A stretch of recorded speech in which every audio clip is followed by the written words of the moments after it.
Bonjour, je me présente, je suis Philippe Boite et je suis photographe. Je suis né en Belgique et j'ai vécu en France pendant 30 ans avant de venir m'installer au Québec. Je demeure à Saint-Ferdinand, à proximité du lac William et des très belles montagnes des Appalaches. Je me suis mis sérieusement à la photographie à partir de 2000. J'ai commencé par me former moi-même en lisant beaucoup de livres, beaucoup de revues sur la photographie, en lisant des tutoriaux sur internet et surtout en partant dans la nature, me promener et photographier tout ce qui me paraissait intéressant autour de moi. En 2013, je me suis inscrit à une formation en ligne de 12 mois qui a complété mes connaissances et qui m'a fait pratiquer de nombreux exercices dans les différents domaines de la photographie. Dans ce tutoriel, je vais vous donner quelques trucs et astuces pour réaliser de belles photos de paysages avec une belle lumière, une belle composition, des photos créatives et artistiques qui vous permettront de ramener de vos vacances et de vos promenades des souvenirs dont vous serez fiers.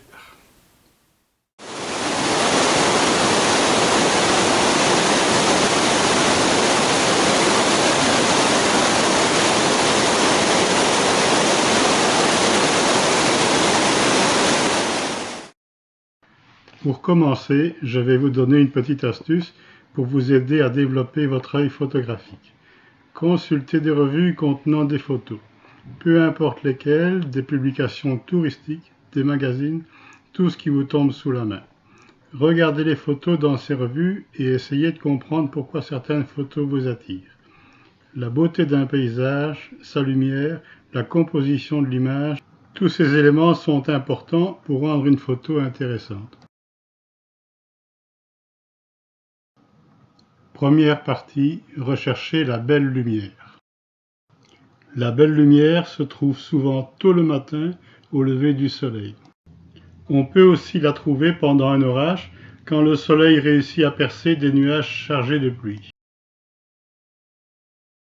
La lumière du soleil tamisée par la brume peut aussi être intéressante. La brume donne parfois de belles couleurs avec la lumière du soleil levant. La lumière du matin, quand le soleil est bas sur l'horizon, renforce les ombres et les contrastes et met en valeur les reliefs d'un paysage, notamment les bâtiments. On trouve aussi de belles lumières le soir, même après le coucher du soleil, pendant ce que l'on appelle l'heure bleue, juste avant la nuit. On peut profiter de l'éclairage des monuments touristiques pour les faire ressortir dans la nuit naissante.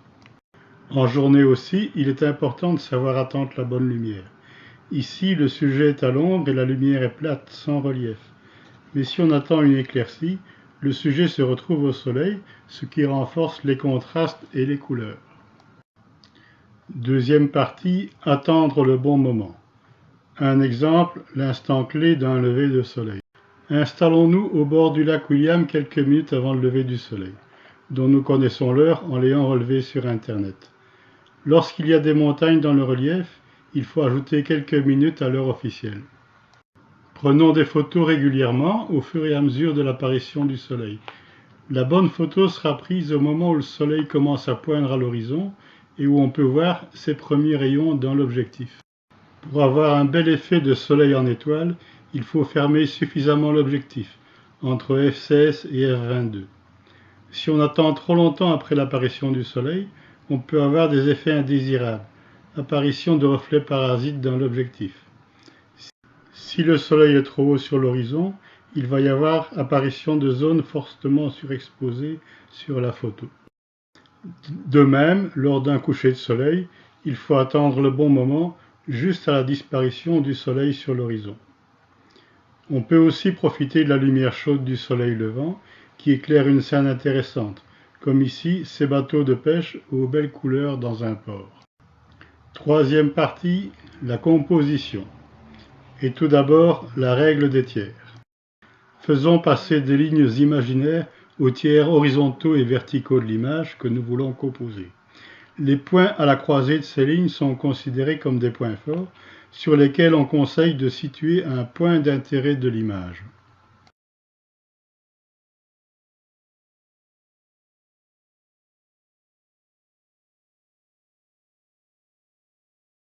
Pour une photo où l'horizon est visible, on conseille de placer celui-ci sur un des tiers horizontaux.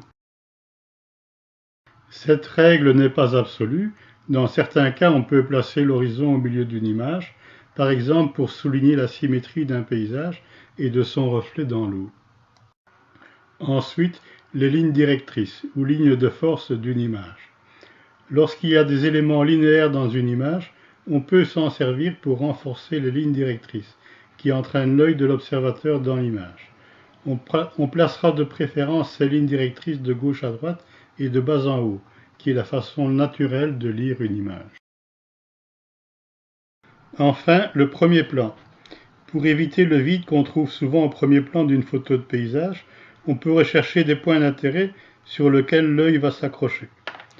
En se positionnant près du sol, on agrandit ces points d'intérêt, ce qui donne une composition dynamique.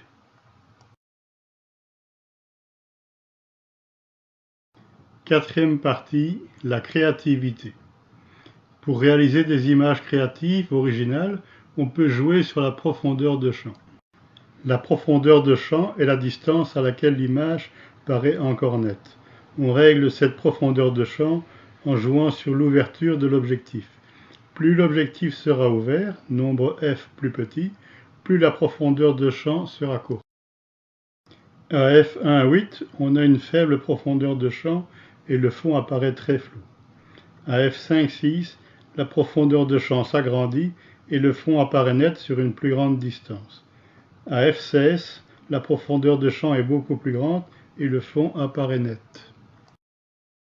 Une autre manière de faire des photos créatives est de jouer sur le temps de pause pour faire des photos en pause longue. Plus le temps de pause sera long, plus les parties mobiles de l'image paraîtront floues.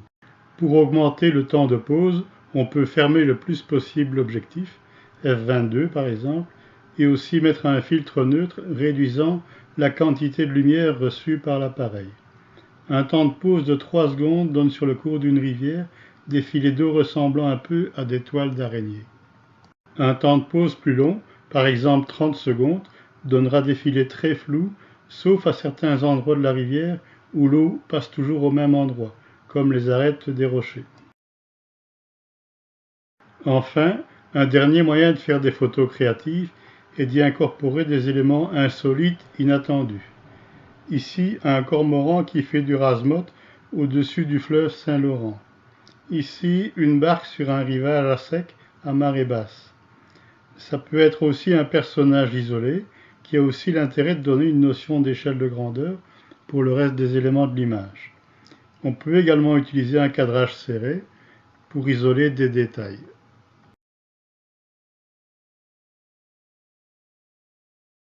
Voilà, j'espère que vous avez apprécié ces quelques conseils et que vous allez les appliquer lors de vos prochaines sorties photo. Un dernier conseil, quel que soit le type de photo que vous faites, l'élément primordial est la lumière. Recherchez toujours la belle lumière, tôt le matin, tard le soir ou avec un ciel d'orage. Merci de m'avoir écouté et bonne photo.